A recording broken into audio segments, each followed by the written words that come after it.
filming. Yeah, it's filming. Everybody knows how to eat well, in theory. Most nutrition work is really mindset work. Food can be addictive. So it takes conscious effort to create a life of intention. I live in my body and I want my body to feel pretty good. Let's get stuck into the water that we're all drinking. What would ideal farming look like? Okay, you ready? Yeah. This is one of my favorite things.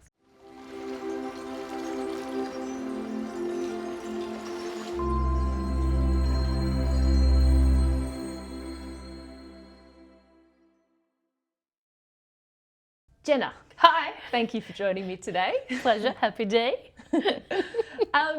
So my first question to you is, what made you decide to be a nutritionist? What was your inspiration to get into nutrition?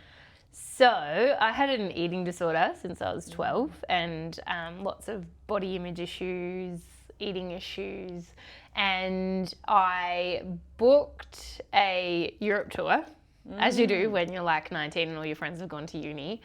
And when I was over there, I just noticed how I experienced lots of acne as well, and I was very unconfident. I had probably lots of anxiety. And so when I was over there, I realized that like if I was eating a salad sandwich, I felt really good. Like I felt lighter and I felt positive about the day. And then there were other people who were eating, fast food, and their moods were more negative. And it was just this moment of like, why? The food is making me feel like, what's the difference here, I suppose? Like fast food versus a fresh salad sandwich. Like is that the difference between a positive and a negative mood or outlook in life? And so when I got home from that trip, I started just to explore different nutritional concepts like lemons and vitamin C and just the basics. And my boyfriend at the time, who's now my husband, encouraged me to study. And I would never have done it because I was just I was so unconfident. I didn't have faith in myself that I was smart enough or good enough or that I could do it. And at that time, 16 years ago, you didn't have online studying. So I applied and I did nutrition via distance for a year and then decided it wasn't for me. I needed to do it in person. Chemistry is like... Studying chemistry, yeah. So I studied a Bachelor of Science and I majored in nutritional medicine. So that's how do we use food as medicine to help the body heal itself. I love that. Yeah, it's beautiful. I mean, and I love that the degree was nutritional medicine, not food and dietetics, not food science, not dietetics. It was nutritional medicine. What is the medicinal components and constituents in an onion and garlic, and how does that support your body or give your body the ingredients and the tools to help it do what it knows how to do, which is thrive. Yeah, repair, regenerate, heal. Your body's got the knowledge, it just needs the right ingredients and the right tools in order to do that. Yes, absolutely. I love that. That's awesome. So really, going back to that, it was having gone through an eating disorder, lack of self-confidence, finding my way in the world as a young teenager that really helped me to decide I want to use nutrition to help other people heal. The second component of that was I had fibromyalgia as a teenager and I was in an immense amount of pain and I didn't understand it. I didn't understand why I felt like one day I couldn't walk because my leg hurt so much, and then the next day I couldn't write because my leg was fine but my wrist wasn't. And so I never found a multidisciplinary approach or a holistic approach that really helped to reduce my pain or even just helped me as a being, a soul, feel nourished in more ways than just food and physio and, the methodology. You're not just a number, you're a human. And so I wanted to be a practitioner that saw the person for their whole self and really held space for them and was allowed and able to connect them with other people that would do the same so that they could thrive and that they didn't feel so alone. So that was the other component of it, because I went through such immense pain and food also helped me heal from that. Right? Yeah. Can you describe your journey of healing yourself? Yeah. Yeah, I can. I mean, it was just so hard. Like, I'm so good now. Like, there was never a space where I thought I would feel the way I do now. You know, like, to me, food isn't a thing. So when I was 12, I looked in the mirror and bawled my eyes out because my butt looked like the lollipop sign that the lollipop lady holds. As like, and you know, like, I'm saying this was so I was like 12. So this was like early 2000s. Flat butts were a thing. Yeah. Now, like, the butt that I have now is like a vibe. It's like trending, right? Back then it was not trending. Like, you know, skinny, skim milk, all of that was a vibe. And so I was like traumatized by this butt that I was growing. I'm just being truthful. And so so part of my healing process has been humor. But I was 12, right? Like, I have 3 kids.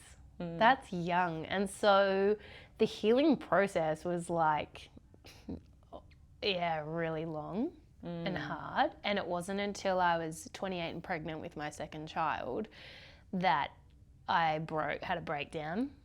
Or a breakthrough, that's what they call it now. It was a breakdown, it was horrendous. I didn't stop crying for like 2 weeks. And there was other things that were going on from trauma and whatnot. And I ended up in a psych office. And I remember saying, I have this like, all this stuff going on. Oh, and I have a wicked relationship with an eating disorder. But we're gonna be friends for life. I just have like accepted that. And she kind of like cocked her head and looked at me and she was like, I don't think so. And that was confronting. To have a friend, to have a constant, to have this fear with you more than half your life, and for someone to say, you don't have to live with that anymore. It's not like everybody wants to drop the 20 kilos. Everyone wants their anxiety to just go away. Everyone wants their depression to just lift. That hard thing that you're going through. But when someone says to me, give it to me, I'll have it. You don't have to carry it anymore. That's confronting. Like, that is so confronting. And I had to make the decision to leave it behind. And that's hard. Because what benefit is it providing you to? Yeah. I didn't, and so the journey to healing to that point was exercise my butt off, food elimination diets, gut health diets, you know, researching and practicing and putting into practice, like, how do you heal your relationship with food? Doing something called the Whole 30, which is like an elimination diet for 30 days, and then failing and feeling awful and shame and guilt about that. And so the journey to healing was really about learning what made my body feel good, and my brain, but more so my body. What foods on a physical level bloated me, gave me brain fog, exacerbated anxiety, because that is a thing on a physical level. Some foods, like high sugar, high refined foods, elevate blood sugar levels, feed inflammation, which can exacerbate anxiety. Alcohol can do a similar thing. So food has an effect on your body. It's funny because that's what we lean on when we're anxious Totally. too. Yeah, because if someone says, give it to me, I'll take it, you don't have to hold it anymore, that's uncomfortable. So you'd rather like either avoid it or feed it, right? Because it's a constant. Better the devil you know than the devil you don't know. And so I got to this point where I knew that, for example, gluten and dairy were not going to be in my life anymore because they exacerbated these things. So that was part of the healing journey, is learning these foods affect my physical body. These foods affect the way that my mental health presents itself. These foods affect the way that I experience the world, my fatigue, my energy levels, my sleep patterns. And so creating, I call it a way of eating that you love and that you thrive on. Developing something that I've called the reset program, which I run my clients through, which is that process.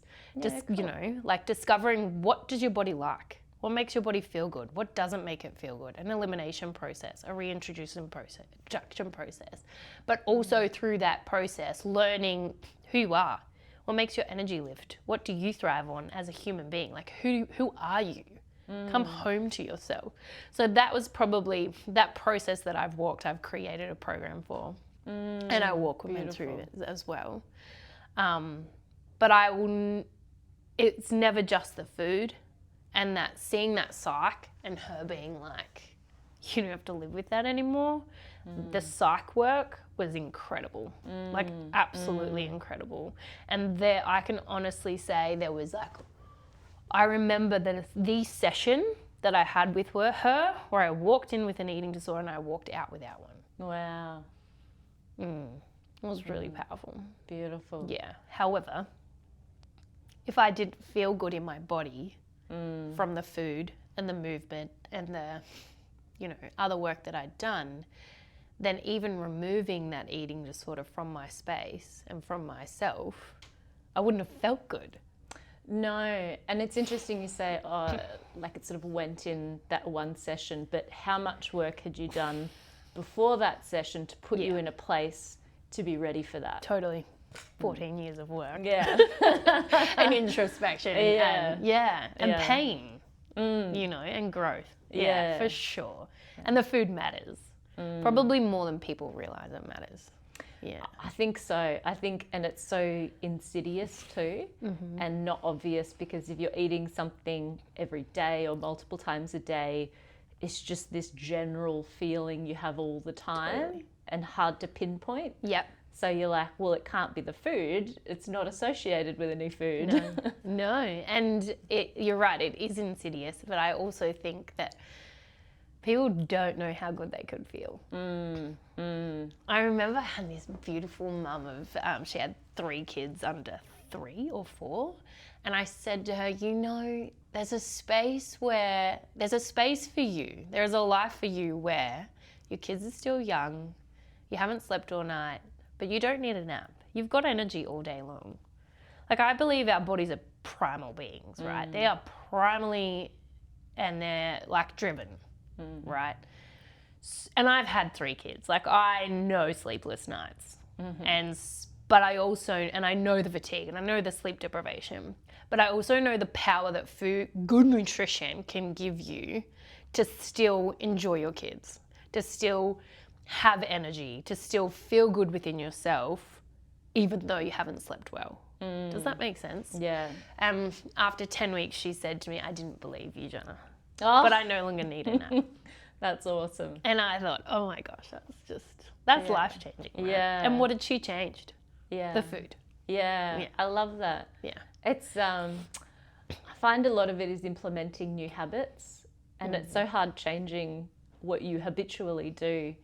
But, and because you don't believe it can change, it's difficult to take those steps. Yeah. Or put energy into something when you have no energy to begin with. Totally. Well, that is the thing, and I say that to young mums a lot. I'm like, well, our first job is to give you energy. But what's that one thing that you can implement that's going to give you that energy? Yeah, absolutely. And what's your capacity right now? Because I'm a fan when your head's in that mess, that mess where everything's just low grade, like yuck. Yeah. I'm a fan of ripping it off. Yeah. Right? Making the decision to go all in for 4 weeks. Give yourself a time frame and go all in. Because otherwise there's too many variables. If your headspace is in that mess where you don't know what step to take and everything's too overwhelming and you only have capacity for one thing, but even that one thing is too overwhelming, like, do you feel that space of your head?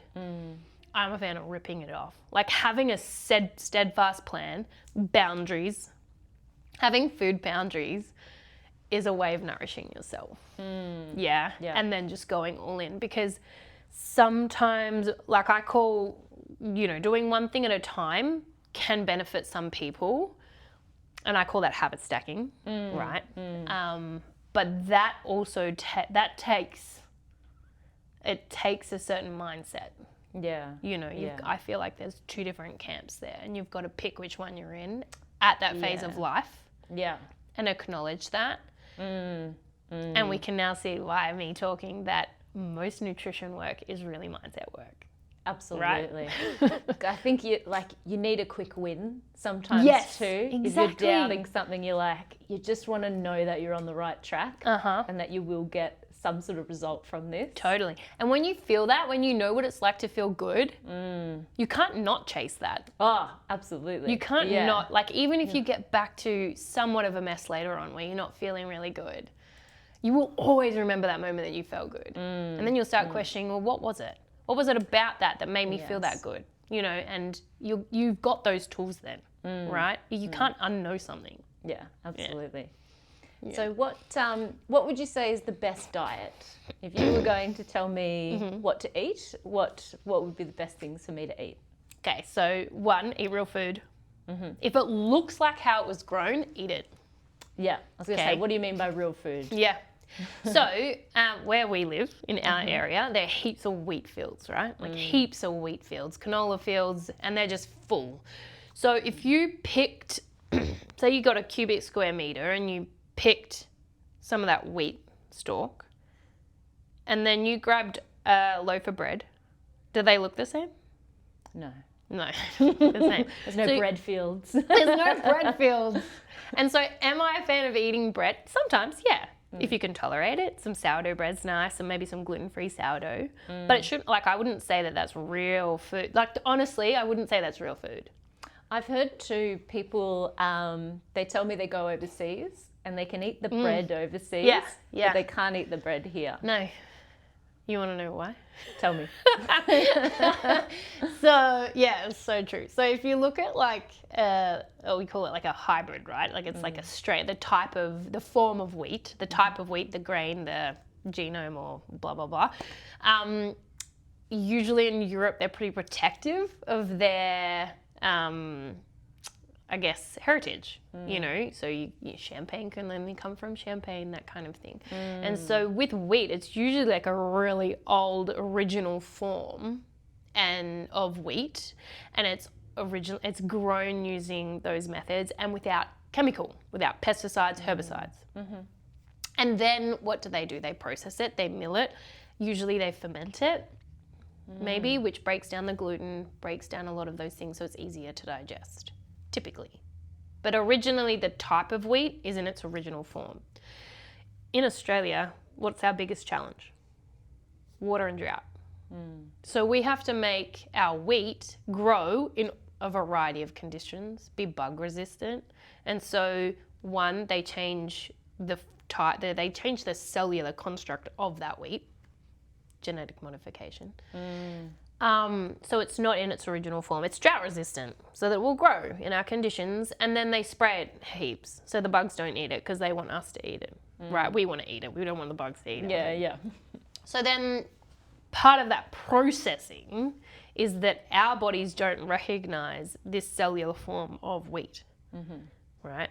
So then you pop it in your body, and there's also all these chemicals. It changes the gut microbiome, which then can create an inflammatory reaction and a reaction to the proteins, and then people are bloating and they're getting constipation, diarrhea, brain fog, anxiety, depression, achy joints, and headaches. And so it's affecting, because it's not real food, the cellular construct isn't what it was originally. Does that make sense? It does make sense. Yeah. So it's in the way that in order for us to grow the wheat, and I'm talking generically, right? Like, I'm not saying that there aren't wheats out there that aren't made that way. So that's that process I take clients through too, is like discovering, because I'm not going to say to you, like, well, your body can't tolerate gluten. Like, I'm not going to say that. I want you to figure that out. But you don't know what it feels like to feel good. So we have to walk you through that process. Hey, here's what it feels like to wake up every day with energy and pain-free. And that space in your body. Quite good, I think. Oh, yeah. And then let's pop some gluten in and see what happens. Yeah. Let's experiment. Yeah. Because I'm not going to be the overlording person that says, no, you can't eat this, this, and this. It's your body, your choice. But you have to know what it feels like to feel good before you can understand that in a true form.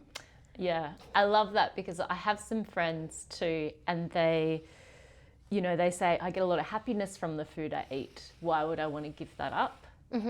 And it's funny, they're usually the friends that have the most health problems as well. Yeah. But there's no kind of connection or correlation with that. And potentially the food's a bit of a crutch for how you're feeling as well. Totally. That comfort and pleasure that you get from eating something really delicious, but that might not be making you feel very good either. Yeah. And food can be addictive, right? So like something like dairy, when you intake it, hits something called your opioid receptors in your gut, which is like a flashing neon sign. Ding, ding, ding, ding, ding, like you won the ultimate prize. So if you don't have that for 2 days, your dopamine levels and your opioid receptors are like, sorry, give that to me. And so then you'll start craving it. Yeah. And craving might not look like I need that and I'm like an angry cat, like give it to me. It might look like looking for it. Like you start thinking about it. Yeah. And you're like, oh man, that sandwich I had the other day was so good. Like so, I really want that again. Yeah. And it's not because it's nutritionally sound or even delicious. It's that your body got a hit from it. And your brain got a hit from it. And you might be feeling really fatigued and depressed that day. Or something might have gone wrong. And so your brain goes, well, we don't feel really good right now, but that sandwich made us feel epic. Absolutely. If you eat that sandwich, Yeah. you'll feel good. Yeah. And you're like, yeah, let's do that. Yeah. And so that you go, you do that. Yeah, Right. for sure. It's interesting. There was it's kind of like a drug, like an addiction. Have you heard of the rat experiment? No. They had a rat in a cage, and they had 2 like different water for it. One was normal water, and one had drugs in it. And the rat in the cage would go for the drug water, and then eventually die. And they're like, oh, okay, like people, if things are available, people would just get addicted and, go overboard. But then I think later down the track, someone proposed a new experiment where they were like, well, you had a rat in a cage, it's lonely, it's got nothing to do. Of course, it's going to have the drug water. And then they had a different experiment where they had lots of different rats, and they had a big cage with all these fun things for the rat to do, like rat heaven. Yeah. And they had the drug water and the normal water. And sometimes the rats would, test out the drug water, but eventually they would just want to drink the normal water. And they had a happy, lovely cage. Wow. And what's that about? Connection, Exactly. community, Yeah. fun times. Yeah. And how do we Enjoying live? life. And how do we live our life now? Yeah. Well, like main society, how do we live our life? Isolated, Mm. maybe unhappy in our job, our home life. Yeah. Lots of TV, lots of screen time, a lot of Yeah. short dopamine hits. Yeah. Looking for those crutches, Yeah. those things to The drug help water. you feel better. Yeah, exactly. Yeah. Yeah. So it takes conscious effort to create a life of intention that makes you feel good without these crutches. Absolutely. Yeah. Beautiful. Do you run different tests for people and kind of individualize what you might recommend? That's a good question. I prefer to know the person before I recommend any testing, because sometimes testing is not necessary. So if I've got someone in and their diet is terrible and they've got gut health issues, which is common, I'm going to get their diet right before I test them. Because your diet, if your diet's right, your body will sort itself out. Okay?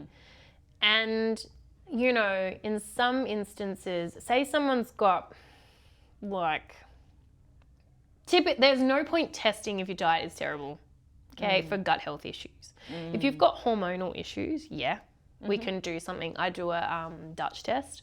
So we can do, it's like a urine sample. We test not only your hormones, but your hormone metabolites, the pathway. So it shows me not only your hormone levels, but where are they going? What are they doing in your detox pathways, your nutritional profiles. So we can do that. Hair mineral analysis tests, stool tests. I can do food inflammation tests. I don't do it all the time. What's a food inflammation test? Okay, so it's a blood test. So you do it, all the testing we do as well, you do it. Like I prescribe it to you and you do it at home. A lot of people are like, hey, do you see my poo? And I'm like, no, man, no. That's not what it's, no, we don't. You get asked that. Yeah, no, we don't. What did you think? Yeah, have a look. No, I'm not about that. I know some people are about that, like, photos. I'm just not. That part's private. Yeah. But we can test it and you send it Yeah. off to the lab and they'll do it. Let the lab look at it. Yeah, let the lab look at it. So we do that. What was I going to say about that? But a food inflammation test is like a finger prick test. So you prick your finger, you put it on dots, like a little baby's heel prick test, if you've ever done that for your babies. And then you send that off to the lab and it basically tests for, over 170 foods that what happens to the inflammation levels in your body when your blood is like sort of put against those foods. So it's going to tell us what foods cause inflammation in your body. Yeah, beautiful. Okay, so that's really cool if you feel like you've got lots of food intolerances. The reason I don't test it all the time, rarely do I use that test, is because it's movable, right? Okay. So if someone comes in to me and says that they can't, and this has happened many, many times, can't tolerate eggs, it's not the egg's fault. It's your gut microbiome. So I would prefer to do a gut microbiome test, take you off all things you're reacting to, and then heal your gut so that we can reintroduce the eggs and there's no inflammation. Does that make sense?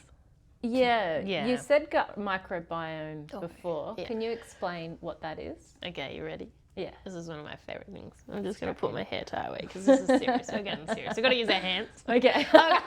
So your gut microbiome is essentially a world within your gut. So picture the globe, like our world. Picture the globe, and you've got like big countries like USA, Australia, and then you've got smaller countries like Fiji, Bali, right? So you can picture it, right, in your. So grab that world and pop it in your gut. Okay. Those bigger countries represent your good bacteria, beneficial bacteria, and then the smaller countries, they're going to represent what you call your bad bacteria or pathogenic bacteria. So in balance, you've got a really healthy ecosystem, a really healthy world. Those larger countries, their job is to keep the smaller countries in check. Okay? So you can have travelers. They might go to the bigger countries and they might be like, hey, what's up? Leave a camera there or, have a good time. Yeah. But essentially, those bigger countries keep those smaller countries down and in check. Okay? When those bad bacteria overpopulate the world, that's when you get issues. Okay, it's like bloating, brain fog, aches and pains in your joints, constipation, SIBO, diarrhea. So what feeds those smaller countries are things like high stress, poor sleep, drugs, high sugar, high refined carbohydrate diet, doing all the no water, all the things we know we shouldn't do or that are not great for our health. Doing those constantly are going to feed the armies of that smaller country, those countries. So they're going to grow and they're going to populate because they're being fed what they thrive on. Does that make sense? The larger countries, they thrive on good rest, good water, good times, nourishing food, whole foods, and that's how their armies get fed and populate. So when you have an antibiotic, it displaces all of those countries. Okay, like reduces the population of all of them. So then potentially the larger countries, they're like armies, they don't have as many people, but the pathogenic ones do. So then they overpopulate the world and then you get like constant diarrhea after you've had antibiotics. Does that resonate? So it can kind of catalyze some issues after you take the antibiotics. Yeah, exactly. And so if you look at that's what your gut microbiome is this world within your gut. And you get the choice as to what you feed your world. What type of world do you want? Do you want a healthy, thriving world? Or do you want one that's like not so happy? Yeah. Yeah. Absolutely. What do you think the barriers are to people changing their diet? I think they're really small. Yeah. And not small in an insignificant way. I think that barriers can be something as small as I don't know how to cook chicken. I think barriers can be as small as I have no time in the morning to cook eggs. Fun fact, I've timed it. It's like 5-10 minutes. Okay, so I think the barriers to people changing can be accessibility, knowledge, and confidence to try something new and then be consistent with it. You know, we have, and I think the other barrier is perfectionism. Yes. Right? Like, I want you to eat fish 3 times a week, but that fish has to be like biodynamic, organic, and wild caught. Yeah.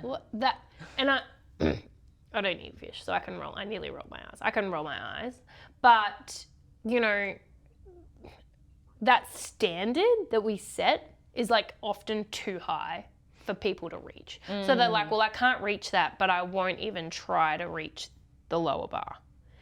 Yeah. Yeah. So that's where you kind of like I'm pretty to the point with my clients because I really want to understand the barriers because I understand it's not about the food. Everybody knows how to eat well in theory. You can chat GPT your diet now. Yeah. These are my goals. How do I eat? Yeah. That doesn't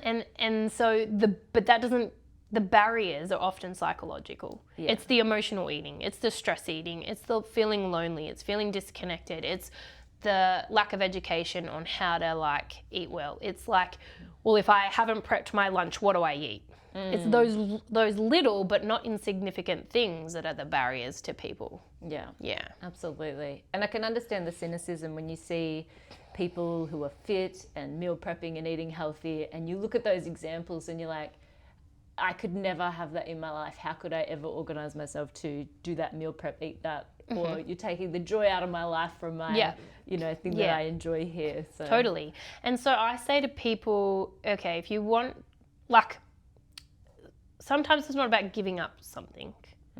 It's about swapping it for something. So we live in a pretty cool space at the moment where like even lollies are made healthy. Yes. Okay. Yeah. So for me at this point, this is fun. Like when I first became a nutritionist, gluten-free was only just taking off and it was pretty terrible. It was like cardboard. Yeah. Right. So now we've got things like, you know, chips, crisps in packets that are made with avocado and coconut oil and like healthy oils. And so is that unhealthy for you? I don't think so. If that's all you ate, yeah. But no, that's not. So we can make these like beautiful, follow me on Instagram for my platter boards.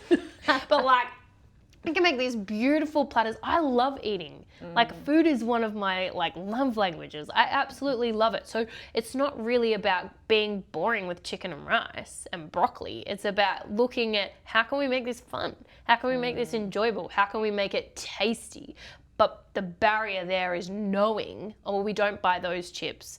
We need to buy these chips. And if I haven't packed my lunch, these are the cafes and shops that I can go to. And I'm really big on resourcing people up, right? Yeah. Tell me where you live. Like a lot of my clients are either worldwide or I do telehealth consults. So I've got clients in Bahrain, which is super cool. And the culture there is so different down to they don't have butchers. Oh, where is this? In Bahrain, in the Middle East. Oh, wow. So, like, I think there's like maybe one butcher, but you wouldn't go there. Yeah. You know, so, and they're not like the butchers that we have in Australia. It's just and everything there is imported. All their fruit and veggies is imported. Right. So if you, like I had a client who was constantly bruising. Yeah. And you need vitamin K to clot. So fresh fruit and vegetables contain vitamin K. The fresh fruit and vegetables that they have access to don't have vitamin K in it enough to help with blood clotting because it's not fresh, right? So vitamins and nutrients decline in number the longer that they sit there. Does that resonate? That makes sense. Absolutely. So these are the kind of barriers and the things that as a practitioner I have to think about and I enjoy thinking about is like how can we, okay, so we can't have like fresh fruit and veggies aren't going to cut it for you. Let's go for some frozen ones. There's nothing wrong with that. They're snap frozen. They're higher nutrient density than the stuff that looks fresh. What was the original question? was a great answer though. Yeah, it was. Just nailed it. But yeah, so it's really about resourcing people up. Yeah. You know, like, you know, and with, I'm massive on multidisciplinary. Like, going back to why I originally became a nutritionist is, okay, well, here's a physio you can see. Here's a chiro you can see. Because if we look at and again, my main area is with gut health and athletes. Yeah? So, if we look at something like the nerve supply to your gut, it comes from your lower back. So we can work nutritionally to help you reduce your bloating, regulate stools, etc., which is your poo. But if you need an adjustment, then we can only do so much with the food. If you're constantly getting adjusted and you're constantly needing to get adjusted, well, maybe you need to then look at the food.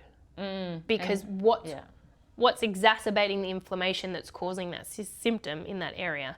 So that's why I'm big on, like, when you understand how the human body works, you can go, okay, well, here's the food component, but go and see this person because you need an adjustment. Yeah, and working together. Yeah. 'Cause how big is low back pain? So much. And I've got so much I could say on that because if you're bloated as well, what does that do? You can tell me. To your abdominal wall. Well, you're completely compressing everything through there too. More pressure. Would you say also you're kind of like weakening it? So then when you are bloated, it's going to put, I mean, I was a personal trainer as well. so I have this understanding that when you're bloated, you're also like shortening these muscles here because you're like extended out here. You overextend to kind of compensate. You don't want anything on your stomach. Like, it all gets uncomfortable. So if we work on the food and we reduce your bloating, that's not going to make you feel 100% well, because you're going to have muscle soreness, tightness, weaknesses. So working from both perspectives, to me, is really important to get that person thriving. Yeah. And sustainably, not just for a period of time, but we want you to like do it for a long time. Yeah, absolutely. Yeah. Yeah. No, beautiful. On farming, what are your views on modern farming and farming practices, and what would ideal farming look like? I think I'm seeing a massive shift in the last maybe 5 years in the way that farming is done and that we as consumers are asking for farming to be done. Do you agree? Have you seen a similar thing? It's definitely coming out for sure. Yeah. So if you look at something like monocropping, which is planting the same seed for thousands and thousands and thousands of kilometres, then that's going to weaken the soil, right? Because in order to grow kale, you need a certain amount of ingredients or nutrients. I call nutrients ingredients. You want the recipe is kale. Yeah. Right? And so you need ingredients for that. So that's your nutrients from your soil, the gut the microbiome within the soil, etc. So once that kale is grown, where's it got its nutrients from? The soil. So then if you're going to keep monocropping, which means like thousands and thousands of kilometres, you're using the same nutrients over and over and over again. So that's going to weaken the plant and the health of the plant. So then bugs are going to come because they can sense that, and then they start to eat the plant. And so farmers don't want that. So then they spray it with herbicides, chemicals to kill the bug. But what does that do to the plant? So when you kill a bug with herbicides and pesticides, it works on the nervous system of the bug to kill it. So if you then go and eat that plant, what's it going to do to your nervous system? What's it going to do to your gut microbiome? Absolutely. And we're seeing a lot of neurological conditions on the rise. Yeah. And it's never just one thing, but acknowledging that is really important, because from my perspective, I look at the load on a body. Okay, and we all have stress. And it's usually social, emotional, environmental. So if you then look at like the stress you place on a physical body from the food that you're eating via chemicals, pesticides, herbicides, the water that you're drinking, let's get stuck into the water that we're all drinking and not filtering, then it just increases the load.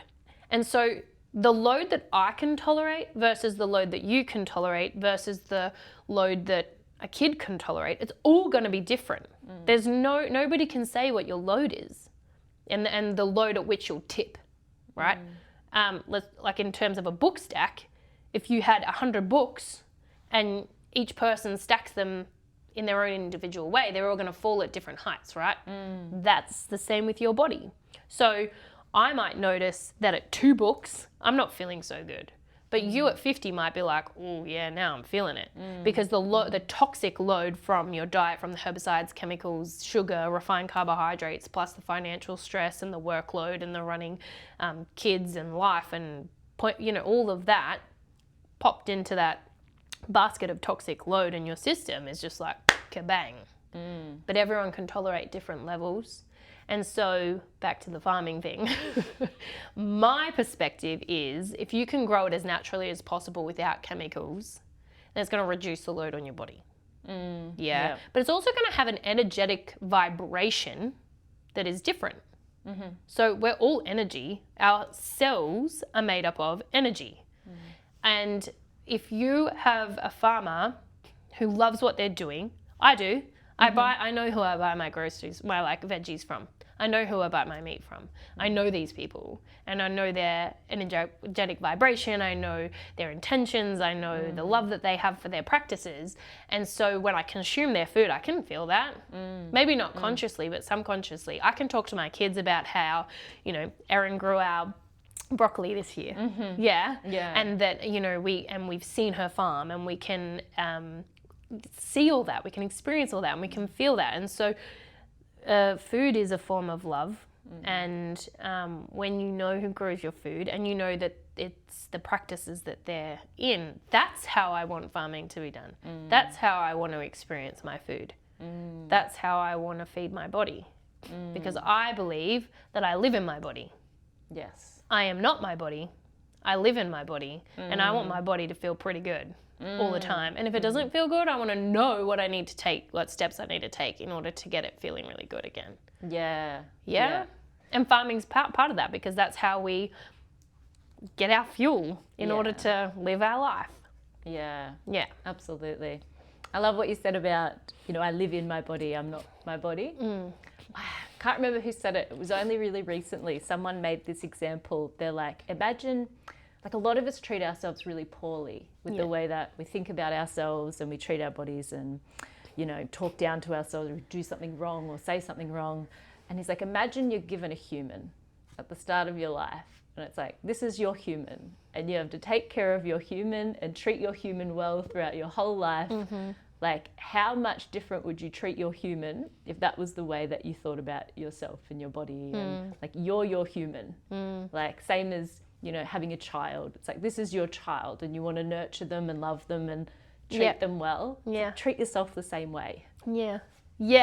Totally. I mean, I didn't always believe that. That was part of the eating disorder, right? And also part of it is feeling worthy because I believe we treat ourselves to the level we believe we're worth. And so if you're, you've been traumatized, there's been trauma, PTSD. If someone, as kids, if you're told you're fat and you'll never go anywhere, or you're not told anything but your parents constantly put you on a diet, you're going to grow up thinking that there's something wrong with you.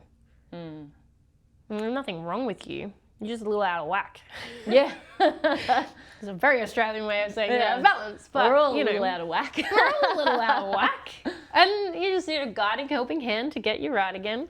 But I think, and that's why I said at the start, I had a beautiful supervisor at uni and she said, weight loss is never about weight loss. It's so true. It's about your worthiness to yourself. You're willing to invest in yourself, right? I don't invest in Wi-Fi. I invest in my therapist, in my food, in my chiropractor. I invest in my body. I invest in myself. I don't invest in, and that's a priority and a value that I have because I know that I'm worthy. But I didn't always know that I was worthy. I had to get to that point. Yeah, absolutely. It's a journey. Yeah. What's your mission? Your big goal? For myself or for my clients? For your life. For my life. Oh, what's my mission? I find this one really hard because it probably never feels big enough, maybe? I don't know. My mission, to be honest, I just want people to know, like, what it feels like to thrive in their body. Here's my mission. My mission is to help people feel liberated within their physical bodies. I love that. Yeah. If you feel trapped in your body because of pain, uncomfortability, headaches, if you feel uncomfortable in your body, you feel trapped, you feel stuck.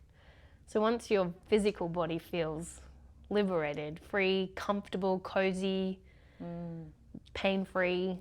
And here's the really cool thing, is that like when people come to me and they've got gut health issues, their goal is to, be pain-free, to no longer experience bloating, to, it's all these things that they don't want anymore. And you know what really good gut health is? And do you know what feeling liberated in your body is?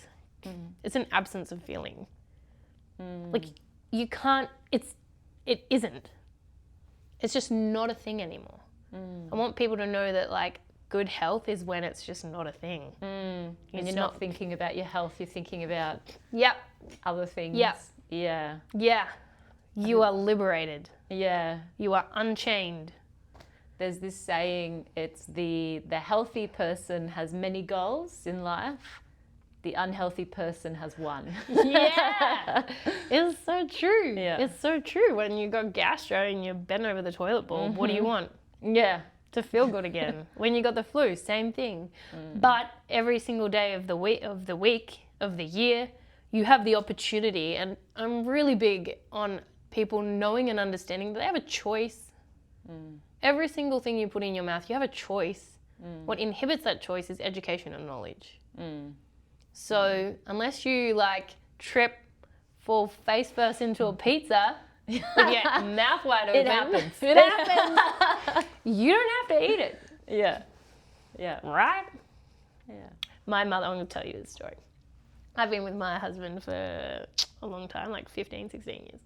And so I was 19 when we got together. I was pretty young. I'm still finding my way. And his mum makes from scratch custard. Oh, nice.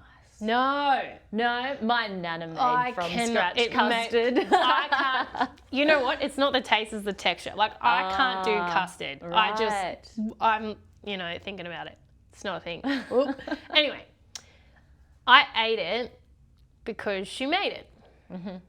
And I was so fearful of saying no. Am I in my power in that moment? No. But I wouldn't have realised that unless I'd been through that experience. So I can say no to food, which people don't realise. Here's some cake. No, thank you. It's my body, my choice. Yeah. Right? So 15 years later, I can say no to the custard. Yeah. And I can feel okay with that. I can say no to food, right? Previously, I could never say no to food. Now I can, because I feel really confident and empowered in who I am and my food choices and what I want out of my body, I can say no to food. And it's not a thing anymore because I'm empowered.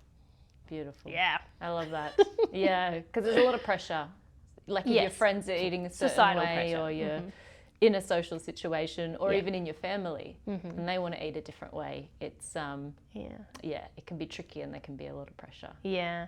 My favourite way to get around that for people who, if you are hosting a dinner party, is to never serve someone's plate and to do like banquet dining.